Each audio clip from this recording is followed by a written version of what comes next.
Hello बच्चों, आप सभी का बहुत बहुत स्वागत है आपके अपने चैनल में।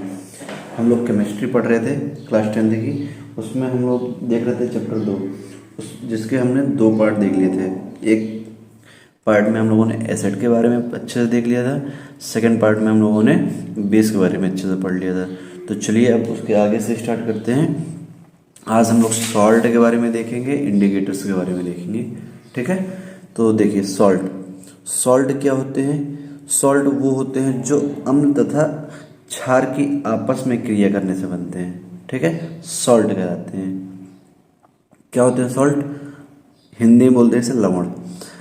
अम्ल तथा क्षार आपस में अभिक्रिया करके सॉल्ट तथा जल बनाते हैं। अम्ल तथा क्षार आपस में अभिक्रिया करके एक दूसरे के प्रभाव को निष्क्रिय कर देते हैं, मतलब खत्म कर देते हैं।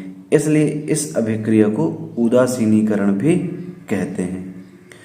अगर कोई हम लोग एक अम्ल ले लें, उसमें क्षार मिला दें, तो हमें एक सॉल्ट मिल जाएगा तथा जल प्राप्त होगा। जब हम अम्ल तथा क्षार इन दोनों को मिला देंगे तो ये एक दूसरे के प्रभाव, जैसे अम्ल का स्वाद खट्टा होता है और क्षार क्या होता है, कैसेला होता है, तो ये एक दूसरे के प्रभाव को भी नष्ट कर देते हैं। और इसके द्वारा, इस अभिक्रिया द्वारा अम्ल तथा क्षार क्या हो जाते हैं, उदासीन हो जाते हैं। तो इस अभिक्रिया को क्या कहते हैं, उदासीनीकरण अभिक्रिया कहते हैं। जैसे एग्जाम्पल हमारी ये HCl है, इसकी रिएक्शन हम NaOH से कराएं। जैसे अगर हम लोग रिएक्शन को समझना चाहें तो जैसे हम लोग ले लें HCl, इसके रिएक्शन हम किससे करा दें, NaOH से।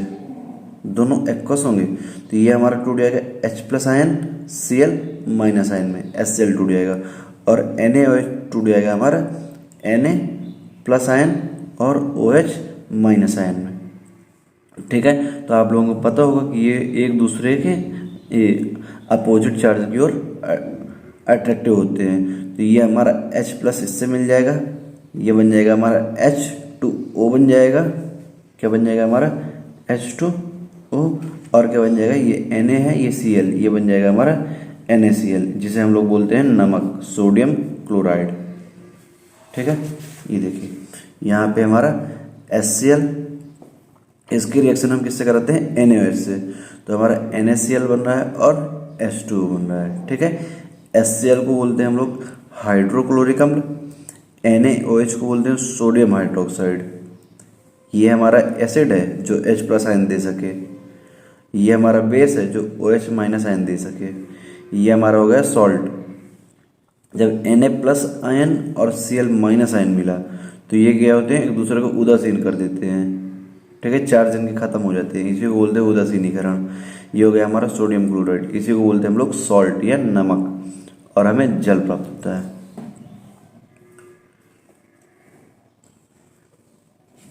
इसके बाद है सूचक। सूचक क्या होते हैं, वे पदार्थ जिनका प्रयोग अम्ल तथा क्षार की पहचान के लिए किया जाता है। ये पदार्थ अम्ल तथा क्षार से अभिक्रिया करके भिन्न भिन्न रंग देते हैं। ठीक है, इन्हें सूचक कहा जाता है। वे पदार्थ जिनका प्रयोग अम्ल तथा क्षार की पहचान के लिए किया जाता है सूचक कहलाते हैं। ठीक है, और ये पदार्थ अम्ल तथा क्षार से अभिक्रिया करके भिन्न भिन्न रंग देते हैं। अब सूचक को निम्न भागों में बांटा गया है।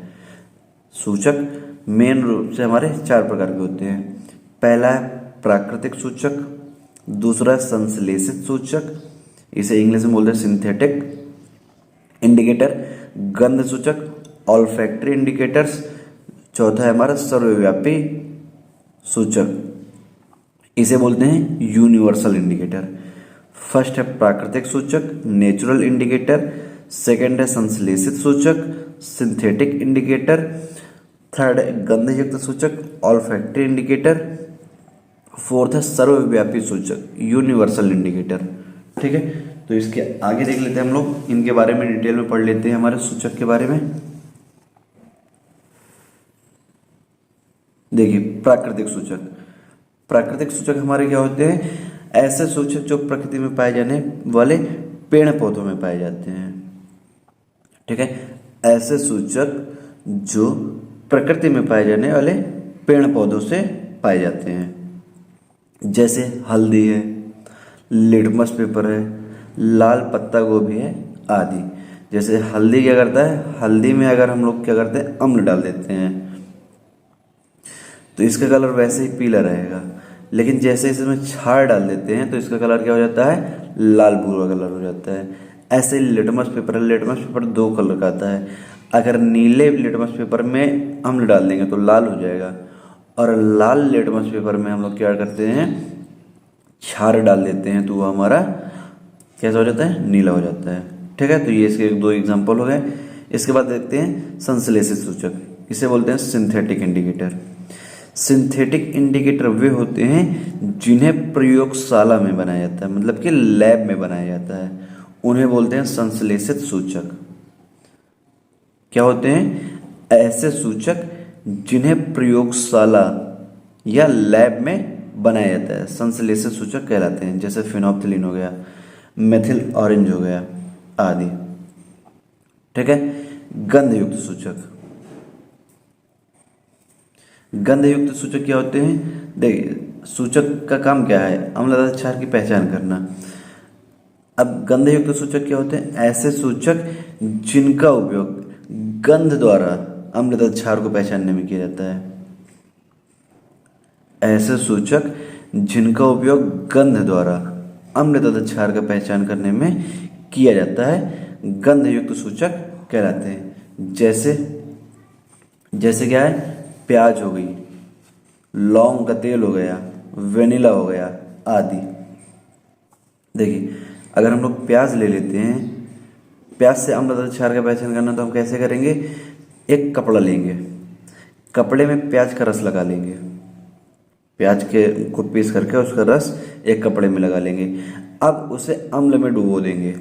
अगर हमारा क्या होगा, अम्ल होगा। ठीक है, जैसे हमने एक अम्ल का विलयन ले लिया, एक उसका क्षार ले लिया। अगर अम्ल के विलयन में डुबो देंगे तो इसका जो हमारी गंध होगी वो नहीं जाएगी, सॉरी हाँ, जो अम्ल होगा, अम्ल में अगर हम प्याज के रस से भीगे हुए कपड़े को डालेंगे तो उसकी गंध नहीं जाएगी, लेकिन क्षार के विलयन में डाल देंगे तो उसकी जो गंध होती है वो समाप्त हो जाती है। ठीक है, इसी प्रकार इनका है। अगर अम्ल में डालेंगे तो उसकी स्मेल वैसी ही रहेगी प्याज की, लेकिन अगर क्षार के सोल्यूशन में डाल देंगे, क्षार के विलयन में डाल देंगे तो उसकी जो हमारी गंध होगी वो पूरी तरह से समाप्त हो जाएगी। अगला है हमारा सर्वव्यापी सूचक, यूनिवर्सल इंडिकेटर। यूनिवर्सल इंडिकेटर क्या होते हैं, ऐसे सूचक, इन्हीं को हम लोग सर्वव्यापी या सार्वत्रिक सूचक भी कहते हैं। तो ये क्या होते हैं, जब हम 2 या 2 से अधिक प्रकार के सूचक को मिला देते हैं तो उससे जो हमारे इंडिकेटर प्राप्त होते हैं उसे हम सर्वसूचक व्यापी बोलते हैं। सर्वव्यापी सूचक, सर्वव्यापी सूचक या सार्वत्रिक सूचक विभिन्न प्रकार के सूचकों को मिलाकर एक सूचक बनाया जाता है, यह सर्वव्यापी सूचक कहलाता है।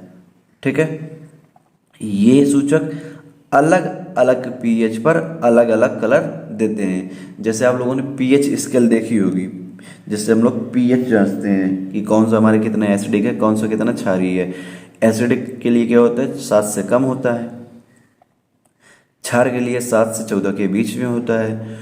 जो लवण होते हैं, सॉल्ट होते हैं या उदासीन होते हैं, वो हमारे होते हैं 7 होता है उनका पीएच मान।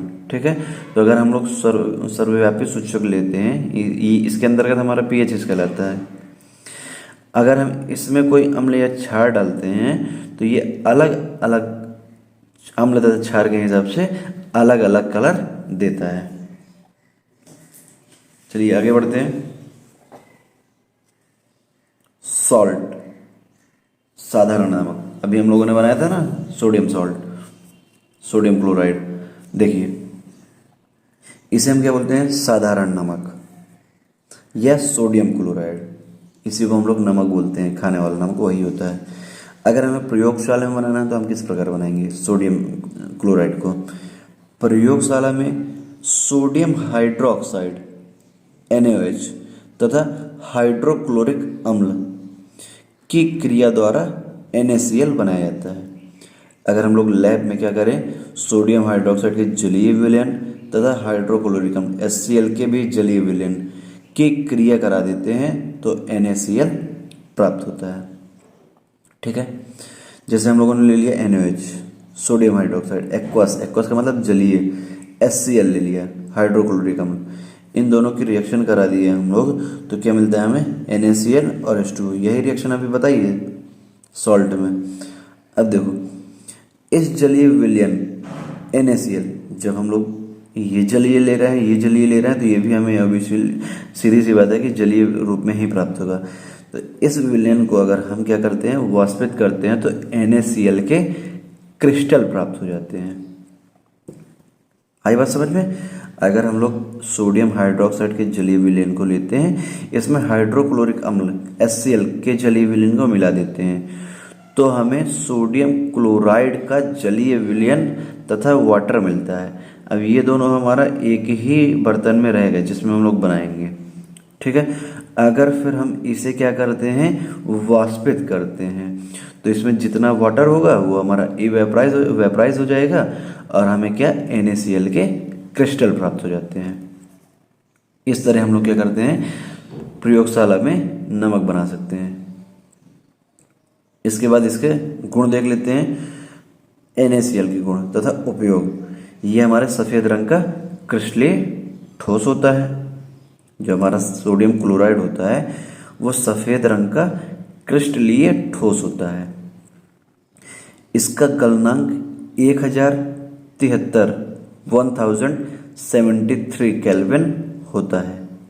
अगर हम लोग क्या करें, अगर हम लोग इसका NaCl का गलनांक निकालें, मेल्टिंग पॉइंट, तो हमारा कितना होगा, 1073 केल्विन। अगला नंबर, यह जल में विलय होता है। अगर हम सोडियम क्लोराइड को, इसे तो आप लोग करके घर में खूब देखे होंगे, पानी में डाल देते हो तो क्या हो जाता है, उसमें सॉल्युबल हो जाता है, घुल जाता है। अगला नंबर, इसका प्रयोग बहुत से सोडियम के कंपाउंड बनाने में किया जाता है। सोडियम के कंपाउंड बनाने में किया जाता है। जब इसकी रिएक्शन बहुत सी आएंगी, आगे बताएंगे। ठीक है, अगला नंबर, बर्फ को पिघलने से रोकने के लिए इसका उपयोग किया जाता है। अगर हम लोग बर्फ लें और हम चाह रहे हैं कि बर्फ जल्दी ना घुले, तो उसमें क्या करते हैं, नमक मिला देते हैं, उसमें चारों ओर नमक लपेट देते हैं। तो उससे क्या होता है, जो हमारा बर्फ होता है उसके घुलने की दर क्या हो जाती है, कम हो जाती है। ठीक है, तो इस वीडियो में हम लोगों ने क्या देख लिया, सॉल्ट देख लिया, इंडिकेटर देख लिया तथा सोडियम क्लोराइड देख लिया। इस वीडियो में इतना ही। मिलते हैं फिर हम लोग अगले वीडियो में। अगर वीडियो पसंद आए तो वीडियो को लाइक करिए, शेयर करिए, कमेंट करिए तथा अपने फ्रेंड सर्कल में सभी दोस्तों में शेयर करिए। Thank you.